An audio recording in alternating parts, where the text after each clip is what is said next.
If you double the number of experiments you do per year, you're going to double your inventiveness. A brand for a company is like a reputation for a person. You earn reputation by trying to do hard things well. What we need to do is always lean into the future. When the world changes around you and when it changes against you, what used to be a tailwind is now a headwind. You have to lean into that and figure out what to do, because complaining isn't a strategy. On Amazon's big ideas, we've had 3 big ideas at Amazon that we've stuck with for 18 years, and they're the reason we're successful. Put the customer first. Invent. And be patient. On being different versus better, one of the things we don't do very well at Amazon is a me-too product offering. So when I look at physical retail stores, it's very well served. The people who operate physical retail stores are very good at it. The question we would always have before we would embark on such a thing is, what's the idea? What would we do that would be different? How would it be better? We don't want to just do things because we can do them. We don't want to be redundant. On always charging less, there are 2 kinds of companies, those that work to try to charge more and those that work to charge less. We will be the second. On novelty, what we want to be is something completely new. There is no physical analog for what Amazon.com is becoming. On profitability, we expect all our businesses to have a positive impact on our top and bottom lines. Profitability is very important to us, or we wouldn't be in this business.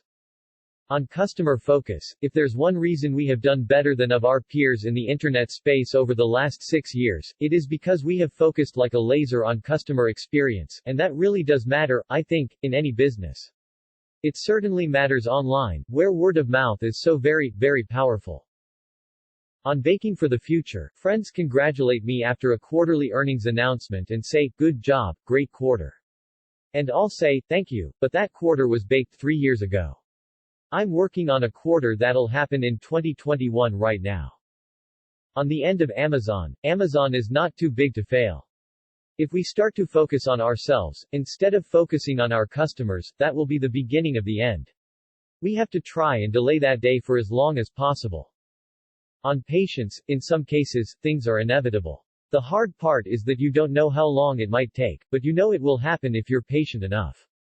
Ebooks had to happen. Infrastructure web services had to happen. So you can do these things with conviction if you are long-term oriented and patient.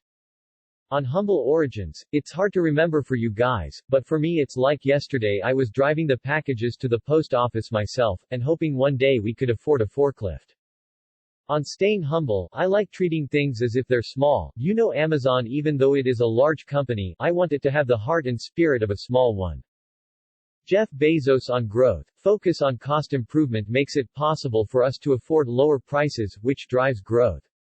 Growth spreads fixed costs across more sales, reducing cost per unit, which makes possible more price reductions. Customers like this, and it's good for shareholders. Please expect us to repeat this loop. On efficiency versus flexibility, wandering in business is not efficient, but it's also not random.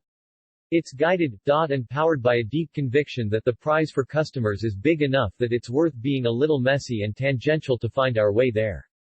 Wandering is an essential counterbalance to efficiency. You need to employ both. The outsized discoveries, the nonlinear ones, are highly likely to require wandering. On competition, your margin is my opportunity.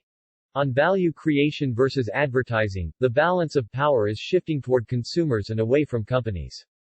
The right way to respond to this, if you are a company, is to put the vast majority of your energy, attention and dollars into building a great product or service and put a smaller amount into shouting about it, marketing it. On fact-based decision-making, the great thing about fact-based decisions is that they overrule the hierarchy. On the benefits of market leadership can translate directly to higher revenue, higher profitability, greater capital velocity, and correspondingly stronger returns on invested capital.